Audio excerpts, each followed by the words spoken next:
श्री ब्रह्मचैतन्य ग्रुपच्या वतीनं विठ्ठल माझा या कराओके ट्रॅकवरील भक्तिगीतांच्या कार्यक्रमाची निर्मिती केली आहे। श्री क्षेत्र नंदवाळ इथं भक्तिगीतांच्या या कार्यक्रमाचा शुभारंभ झाला। आषाढी एकादशीचं औचित्य साधून कोल्हापुरातील श्री ब्रह्मचैतन्य ग्रुपच्या वतीनं विठ्ठल माझा या कराओके ट्रॅकवरील भक्तिगीतांच्या कार्यक्रमाची निर्मिती केली आहे। प्रति पंढरपूर अशी ओळख असणाऱ्या श्री क्षेत्र नंदवाळ इथं विठ्ठल माझा या कार्यक्रमाचा शुभारंभ झाला। अभय तेंडुलकर निर्मित या कार्यक्रमातील कलाकारांनी नंदवाळ इथं विठ्ठल रुक्माईचं दर्शन घेतलं। त्यानंतर गणेश वंदन आणि ओंकार स्वरूपाच्या गायनानं विठ्ठल माझा कार्यक्रमाचा शुभारंभ झाला। क्षणभर उघड नयन देवा, आरंभी वंदीन, मोगरा फुलला, विठू माझा लेकुरवाळा, केशवा माधवा, वृक्षवल्ली आम्हा सोयरे आणि कानडा राजा ही भक्तिगीतं सादर झाली।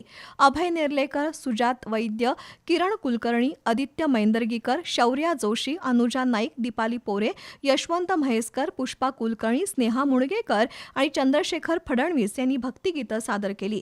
कार्यक्रमाची संकल्पना अश्विनी टेंबे यांची आहे। आषाढी एकादशीपर्यंत कोल्हापुरातील 5 ठिकाणी विठ्ठल माझा हा भक्तिगीतांचा कार्यक्रम सादर होणार आहे।